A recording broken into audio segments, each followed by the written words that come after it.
Hello, kembali lagi bersama dengan gue Michael Christian.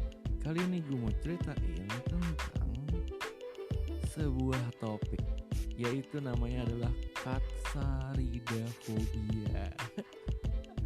Buat kalian yang belum pernah mendengarkan tentang katsaridafobia, ini adalah sebuah kondisi yang mengakibatkan seseorang mengalami ketakutan atau kecemasan tak rasional terhadap kecoa. Iya, kecoa, binatang yang kecil itu berwarna coklat, kakinya bergerigi. Nah, ini termasuk ke dalam gangguan kecemasan karena tergolong dalam fobia spesifik. Nah, katsaridafobia. Buat kalian pasti ada beberapa yang takut juga sama kecoa. Nah, cocok banget dengerin podcast episode ini karena gue akan membahasnya tentang katsaridafobia. Stay tune di podcast episode ini.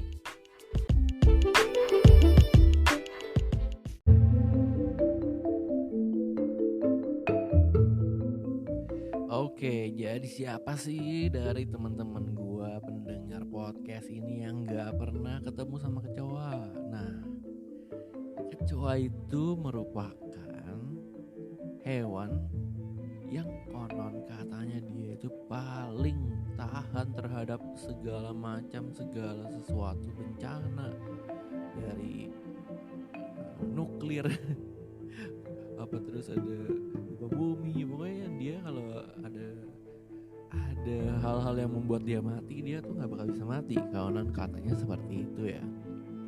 Nah, tapi sebagai makhluk hidup yang lebih besar dari kecoa, gua jauh banget kan lebih besar kan, ukurannya juga lebih gede, terus juga lebih pintar harusnya. Kenapa gua bisa takut sama kecoa? Takut banget. Nah, ada nama istilahnya seperti yang udah disampaikan di awal, yaitu adalah katsaridafobia atau fobia kecoa. Dan katsaridafobia ini termasuk salah satu jenis kecemasan yang ekstrim. Ayo, kalau udah kecemasan menurut gua sih ini udah sakit ya. Karena lu punya ketakutan berlebih terhadap hewan yang sebenarnya lebih kecil dari lu. Kenapa bisa kecemasan berlebih? Cara mengatasinya ada nih di website, ada tulisannya. Cara mengatasi fobia kecoa bisa dengan mengikuti terapi, minum obat sesuai resep dokter, hingga melakukan teknik relaksasi. Bayangin lu takut kecoa sampai minum obat. Kenapa bisa kayak gitu ya? Jadi kenapa bisa kayak gitu ya sebenarnya? Padahal kan cuma takut doang ya. Kenapa sampai disuruh minum obat sih?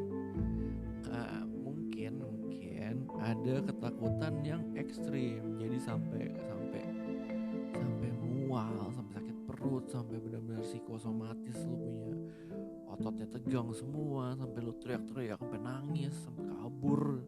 Gue juga gitu sih, kalau udah kecoa gue teriak-teriak, gue kabur. Tapi juga nggak perlu minum obat sih sebenarnya. Menurut gue, tapi ya bisa jadi kalau memang terlalu ekstrim lu bolehlah konsultasi sama psikiater. Masa gara-gara takut kecoa masa konsultasi sama psikiater, nggak make sense ya. Ya sebenarnya gue tuh pernah ya, kalau ketemu kecoa nih, gue selalu standby di rumah. Ada namanya hit anti kecoa yang merah, botolnya kecil, terus ada gagang kuning kecil gitu buat disemprotannya supaya dia bisa menjangkau area-area yang nggak terjangkau, kecil gitu gagangnya. Dan ini sangat-sangat ampuh untuk membunuh si kecoa itu. Dalam waktu beberapa detik tuh kecoa akan kebalik terus mati. Gue selalu standby itu di dekat kamar gue, di lantai bawah juga gue standby. Jadi kalau ada kecoa, gue bisa membasminya. Suatu hari pernah tuh waktu mau banjir ya, kecoa tuh pindah rumah, benar-benar pindah rumah. Jadi malam-malam gue itu tiba-tiba dengar kayak suara hujan. Kritik, banyak banget di depan rumah nih. Kritik. Banyak banget, terus gue sampai keluar. Wah, hujan nih. Kayaknya nggak hujan deh. Jadi gue keluar, gue senterin tuh pagar rumah gue. Dari got itu kecoa naik masuk ke rumah gue. Bener-bener kayak serbuan kecoa. Gue gak ngerti lagi deh itu kayak satu keluarga besar gitu. Lagi sinciaan, dia kumpul-kumpul masuk ke rumah orang. Dia kayak menyerbu, kurang ajar kan. Besoknya gue langsung beli tuh hit sampai 3 botol. Gue habisin, gue semprot tuh semua area yang bisa jadi tempat pindah dia. Gue semprot semua sampai mati tuh kecoanya. Bener-bener mati, itu banyak banget, sampai ratusan kali. Gue gak ngerti deh. Kecoa ini tuh gue sih jadi udah gak takut lagi ya, karena udah pada mati. Cuman entah kenapa ya, gue bisa sangat histeris dan ketakutan kalau ada kecoa. Mungkin lo orang juga gitu ya. Tapi ini namanya kecemasan berlebih dan gak wajar. Karena memang ada orang-orang yang gak takut sama sekali sama kecoa. Dia bisa bener-bener pegang tuh kecoa, elus-elus, bahkan bikin video konten dengan kecoa. Kan gak make sense ya. Tapi ya gue gak mau kayak gitu. Gue geli banget sih sama kecoa.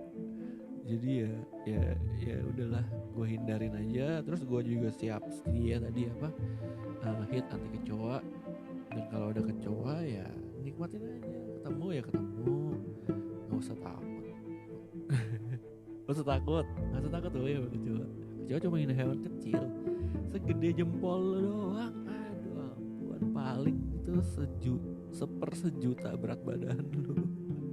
Gak usah takut jadi ya. Dan gak usah konsumsi obat-obatan tingkat anti kecemasan dan anti depresan tuh gak perlu sih menurut gue kalau buat kecoa ya. Ya untuk menghilangkan fobia. Jadi kalau kata Halodoc nih websitenya nih, ini namanya fobia, ketakutan ya. Ketakutan kecoa atau ketakutan lain tuh bisa ke psikolog atau psikiater, bisa juga ngobrol. Mungkin di next visit gue bakal tanya nih sama psikiater, gue kalau kecemasan takut berlebih sama kecoa tuh boleh gak sih atau enggak. Jadi ya nanti kalau udah ada jawabannya gue bakal share lagi di podcast Online Seller Daily Life. Thank you banget buat yang masih setia dengerin podcast ini. Have a nice day guys. God bless you. Bye bye.